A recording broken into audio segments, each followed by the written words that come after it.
Welcome back to the channel for another morning market update.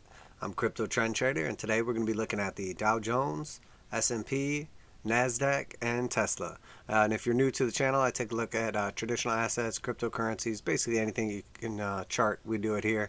If you like the content or have any questions or anything, feel free to let me know down below. Recommendations for assets you'd like to see, questions about the overall economy, stocks, cryptos, etc. I'd be glad to go into my own opinions on them. This video is not financial advice. I'm not your financial advisor. These markets are extremely volatile. Please do your own research and trade responsibly. And also make sure that you like and subscribe. Alright, so let's get started here with the Dow Jones Industrial Average. So basically, we're keeping it simple here. I have the moving averages brought up and the drawing tools. First, I'm going to switch over to just the moving averages. So we're going to turn off our drawing tools. And as you can see, when we bottomed out here previously, back in October, we have our 26,000 mark rather. And then since then, we got the 8 and 21 cross right here in this range at the 27,750 range. And now you'll see here for the first time since then at 30,720, we got the cross back down to the downside. What does this mean? Well, the last time we got the cross to the downside was right back here. And when we got that cross to when price action bottomed out was a 7% pullback. So if we got a similar pullback basically from the same area here, the cross down, that would put us basically at our 200 moving average, 7.5%. That would bring us down to 28,381.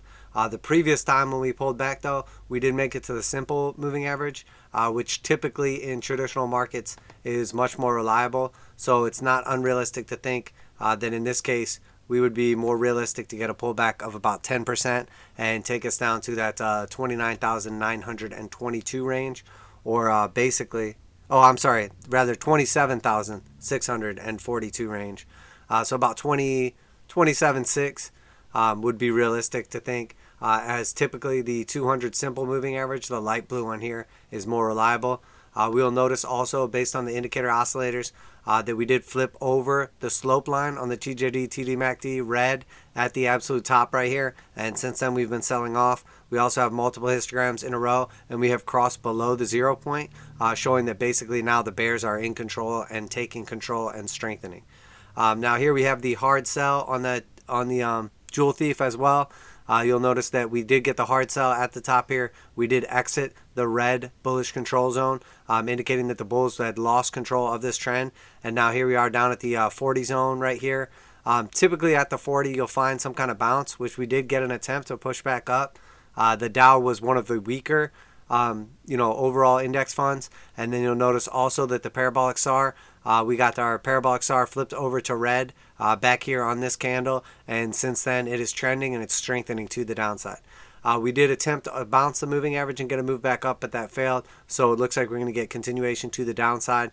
We could get a test back up to attempt to get above the 8 moving average here, but again, that's going to take us to like 30,500, which would be basically like a 1% move back up. It's more realistic to think at this point in time that risk-reward ratio, you're looking at potentially 1 or 2% back to the upside before we cross this trend back over and have potential to get continuation, or a potential for like at least 2, 8, 10% to the downside. So if you say a 2% to the upside reward if you took a long here versus a potential 10% to the downside, you're looking at like a 5-to-1 risk reward. So it's obviously more beneficial at this time to be looking for a downside activity.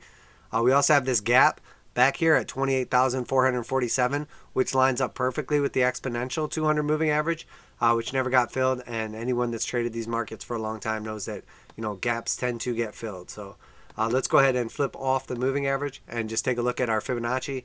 Just like we said here, we fibbed from the bottom point there to our top so far here, and we came down exactly to the 236, got our bounce. Again, I would expect us to come back up, put in a lower high, which may have already taken place, maybe not. We'll have to see here. But at that point in time, our next target would be the 382 at 29,181. After that, 0.5 at 28,579. That would also line up with our gap fill. So at this point in time, those are my targets on the Dow Jones. And it is a Tuesday morning, Eastern Standard Time, 7:45 a.m., just for reference. And if you do like to see these indicators right here, if you have any questions about them or anything, make sure you check them out. They are free on TradingView, and you can get all the specific names and everything in the description of the video. So next we have our S&P daily. Very similar here as well. From our bottom here, after our last cross, which was at 3,400, we sold off basically from that cross down roughly 6%, 5.7%. And here we are about to cross this over again. So if we were to sell over a similar percentage, we'd be looking at somewhere in the middle of nowhere here, 5 to 7%, about 3,550. But if we take a look at essentially what happened, we came down here, lost support, found support on the 50-55, the two green moving averages here, bounce back up, attempt to get this cross back to the upside, found resistance. So essentially that was support. We fell below it, came back up. Now it's acting as resistance. That's an SR flip. We also got the parabolic SAR flipped over red. Next target would be down here to that 3,622 range. After that, the 200 exponential at 3,429, and then 200 simple at 3,355. Same deal here as well. This was showing even less strength. We came back up on the TJD TDMACD. That is the Trader's Dynamic Moving Average Convergence Divergence Indicator. And what that does is it shows essentially like momentum. Once this slope line flipped over blue here and we're underneath it, if we can't break back above it, it's extremely bearish and typically gets massive moves to the downside. You can have a situation like this where it's still blue and you're underneath, but if you break back above it, you can get continuation. Break down, break back above it, get continuation. But now here, this is extremely bearish. We're getting a strong move to the downside after getting rejected by the blue slope line. Same thing here. We got the hard sell at the absolute top on the TJD,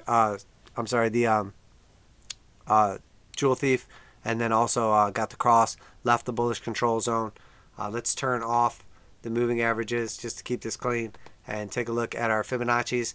Again, we fibbed back here from our previous swing low of 3,200. You could potentially fib from here at 32, 35, but really does not make much difference.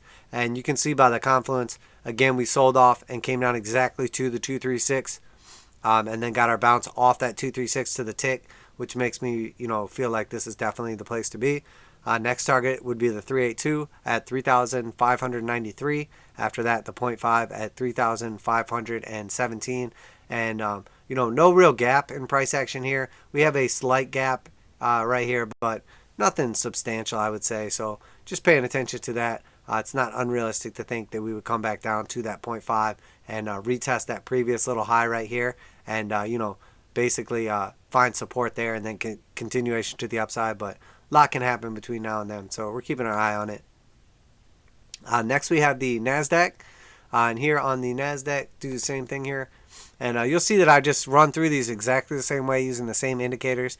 Creates consistency, and you can see very clearly how I like my strategy and how functional it is, as we called out most of these targets ahead of time. So this one is probably, definitely the most bullish so far of the charts, as we have averted that cross for now. We got the sell-off down to the 55 exponential, got the bounce back up. We're able to get slightly above the 21 and get rejected by the 8 instead.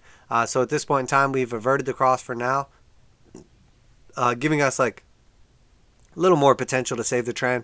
You'll see here the TJD, TDMACD, the histograms are bouncing off the slope line, attempting to save that action, which is a typical area that you would find support. You'll see like this area here, we were selling down to it, found support, got continuation.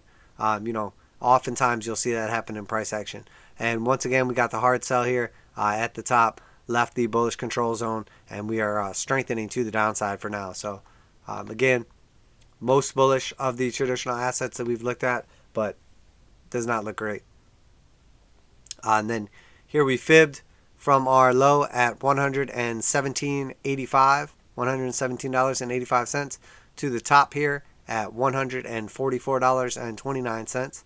And from then we bounced the 236 immediately, came back up, got a strong rejection candle, and then gap down. And to me, this just looks like the gap fill. It looks like we pushed back up to fill that gap. It's not a big gap, but it was right in between those where the red candle closed here and the next one opened, it left a slight gap. Looks like we came back up, filled that gap, and we're going to get continuation. We were able to find support just above the 382 on that previous sell down. And again, we showed more strength to the upside. But to me, that just looks like a dead cat bounce. It looks like a bullish bounce on a bearish retracement of an overall bullish trend. So once again, we don't have to just crash to zero, but our next target would be to tag that 382 at 133.50, the 0.5 at 130.47, and that would line up with some of our previous stops right here, as this lines up with our previous stops right here. So key areas we would typically find support are places where we previously found resistance. And once again, that's just a version of our SR flip that we like to pay attention to. So now we will go to Tesla, TSLA, and take a look at this bad boy. Probably the overall most bullish stock, longer term. And you'll see Tesla, same thing, tried to sell down below the 21, found support. We actually broke down from the 21, bounced back up, and then found resistance at the 8. We're showing some strength, more strength on Tesla than anything else that we've looked at so far. This one is much more similar to NASDAQ, which makes sense because obviously, the tech sector and tech companies are going to be a little more bullish because they're not affected as much by, the current situation and economic conditions, as well as obviously people are looking at a longer term outlook for something like Tesla, not just looking at it as a car company, looking at it more as a technology company, between their energy, green energy, electronic vehicles, all that stuff. So here we have the flip of the SR.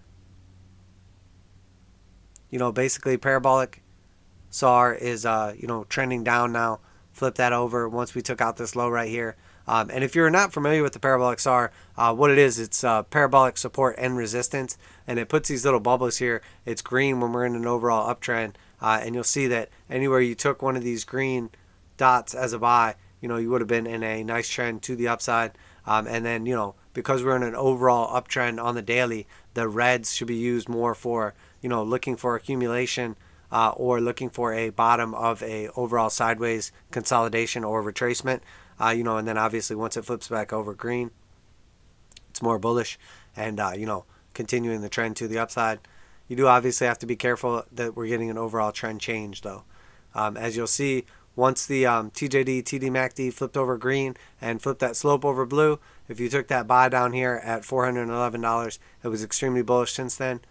We did, however, leave a gap back down at $406, so it's not unrealistic to think that we could get a 50% pullback at some point in time back down to fill that gap. If we break down here from the 21, our next target would be that previous top support to, resistance to act as support, which would come into line with our 255, 50, and 55 moving averages. That's right around $700.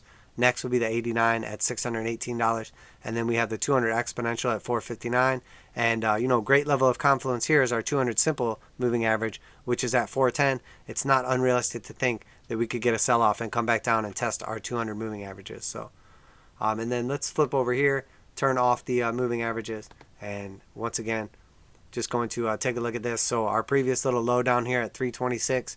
To our top right here at 900, 889, whatever it was. The 236 retracement would be right at that previous top to find support at 711. After that, the 382 is realistic at 610. And then we've got the 0.5. And then also, this is a very, very strong, area where we had previously topped out right in line with the 618, just under $500. So not unrealistic to think we could come down to that 450 to 500 mark. We are selling off below the slope line on the TJD, TDMACD, and the Jewel Thief has crossed to the downside, exited the bullish control zone, got the hard sell. A lot of times you'll find some kind of support in this area and a potential pushback up just to form a lower high and then get continuation. But, I've always been a proponent of longing the strongest and shorting the weakest, because as a market starts to overall switch or lose, like the trend, if it's in an uptrend like the traditional markets are and it starts to lose that trend, the money tends to consolidate into the strongest stocks or strongest assets, classes, whatever. So, tech has stayed the strongest through this, and then the money breaks out into other things like the, retail sector and whatnot. And then as the news kind of like shutters us back into this potential for elongated lockdowns and shutdowns and, you know, more spread of the big V, etc., you know, slowdowns in the vaccine, all that stuff, you know, you'll start to see the tech stocks gain strength again and move back up. The stay-at-home stocks strengthen again. You know, and then that overall like weakness in the market tends to consolidate back into the stronger assets, and they'll be the last to sell off. But often when they do, you know, it will be the most powerful because they've risen the most like parabolically. So, you know, they're likely to get a sell-off eventually, but they're typically the last to sell off. And the same way in a bearish trend, if you have something that's been going down for a while and it's extremely weak, it tends to keep going down and staying the weakest, as opposed to something that's overall strong but just in a retracement or a temporary downtrend, you know, might not have that same parabolic move to the downside. So we're going to call it there for this video. These are our traditional markets. We did the Dow Jones, S&P, NASDAQ, and Tesla. I'm Crypto Trend Trader. This is not financial advice. I'm not your financial advisor. These markets are extremely volatile. Please do your own research and trade responsibly. If you like the content, make sure you like and subscribe. Sign up for notifications, as I do like regular videos. And in this case, I'm dividing up the videos into multiple segments to overall help the community. I know some people are involved in cryptocurrency, some are not, some like traditional. You can just watch. Today it's going to be 3 different videos rather than just one long one. So make sure you check those out as well. Crypto Trend Trader, and I'm out of here.